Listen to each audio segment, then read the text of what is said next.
Now when I say it taught me love, I'm not talking about Mori, the main heroine of this visual novel. I'm actually talking about the voice actress Subudagi Sako. Her voice is amazing.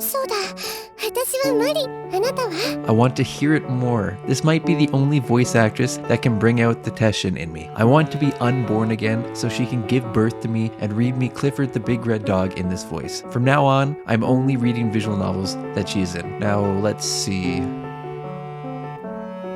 There really is no God. それは違うと思うよ。もう殺すわよ。じゃあバトルスタート。かっこいい。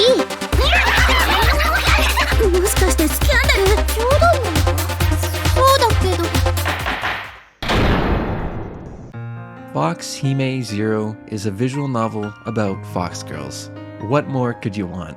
There's actually a lot to say about this 2-hour-long kinetic visual novel, and having only just finished it yesterday, I feel inspired to make a video on it. That, and I was lacking footage for You and Me and Her, which was the original planned video. The first thing I should get out of the way is that Fox Hime and Fox Hime Zero do not have the same relationship as Nekopara Volume 1 and Nekopara Volume 0. Fox Hime changes up the story quite a bit, so they are pretty much separate stories with the same characters. I have not read Fox Hime, but this is the impression I get from reviews. The game is a bit of a slow starter, but once you meet Mori, the focus of the story, things begin to reach their glory. Call me a rap god later, as we are heading straight into the story discussion. Jan is a natural history student doing research at a natural observation station high atop a mountain within a calm forest. He stumbles upon an injured fox, bandages its wound, and then just continues about his daily business. Like a week later, the fox, now turned fox girl, came to thank him, and that's where the ball starts rolling. It's probably not a spoiler to say that this is obviously a love story. To be honest, the love happens a little too quickly for my taste, but I'm guessing they didn't have the largest of budgets, so they don't waste their time. The protagonist is pretty bland, but he is not afraid to call Morty stupid, which I found pretty funny. It should be noted that these fox girls aren't just normal fox girls. These fox girls are actually fox girl spirits that live deep within the forest, coincidentally close to the natural observation station Yan is at. Whilst Morty is still in training, they can do all sorts of high-level magic, but that isn't the focal point in this story, though that's also not to say it's not unimportant. There is only one main conflict that is the core of the story, and it feels kind of artificial. The other character in the story, Duty,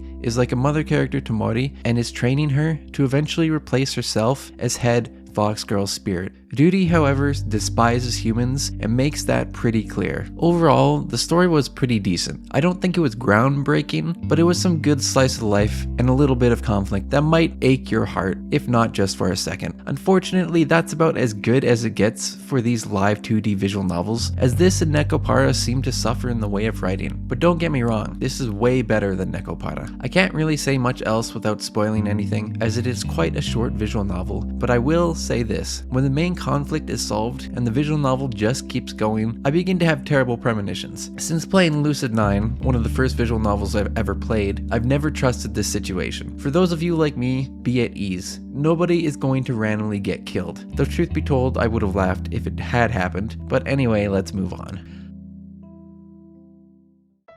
I wanted to discuss the soundtrack, but I can't find it on YouTube. I hate visual novels that don't have their soundtracks on YouTube. So being useful for once, I started BruceGoneLoose to upload a soundtrack a day for visual novels that don't have their OSTs on YouTube. I'm currently doing Ninki Seiyu, and I guess I'll do this one too. If you have any requests, feel free to put them down below. However, feel free to not subscribe to that channel, as it is just an OST dump. With that out of the way, this soundtrack is a fever dream. Some soundtracks sound amateurish, some sound like they belong in the best opera of all time, and some would fit in perfectly with Stardew Valley. I guess I have to give it minus points for inconsistency, but there are a lot of really good songs here. However, they also use some soundtracks like once and then never use them again. It feels extremely unbalanced, honestly. The visual novel looks fantastic. It is very Nekopara-y in its presentation, but I really appreciate the effort put into the animation. I guess smaller visual novels that are kinetic with few characters can afford to do this sort of thing, but it really makes the game stand out from its peers. Live 2D is what they call it, and after playing so many visual novels without movement, you really feel the movement. But let's not let that overshadow the CGs, both normal and chibi. For a 2-hour visual novel, there are quite a lot of CGs, and the art is simply gorgeous. I could look at it all day whilst listening to Mori's voice actor. Speaking of which, it is a war crime that Tsubadagi Sako only appears in one visual novel. It really makes you depressed when such good voice actresses don't end up picking up. That, or this is some secret alias, but this visual novel is an all-ages story, so I don't see why she would need to disassociate herself with it. Truly a shame. The visual novel is the absolute worst if you have partial undiagnosed OCD, because they do a lot of things that trigger me. Like for instance this, the text gets smaller as it goes instead of being small from the get-go, or the fact that sometimes the first line is indented and doesn't line up with the other lines. I get these are small things, but it still annoys the ever-loving crap out of me. The visual novel lacks some settings. I really prefer the voices to continue even if I went to the next line, but you can't do that here. It will continue if you go backwards, however, which is a weird inconsistency. You really don't appreciate visual novels with 3 pages of settings until you get practically no settings. To be honest, this review was a lot less stupid and angry than I've been doing recently, and again,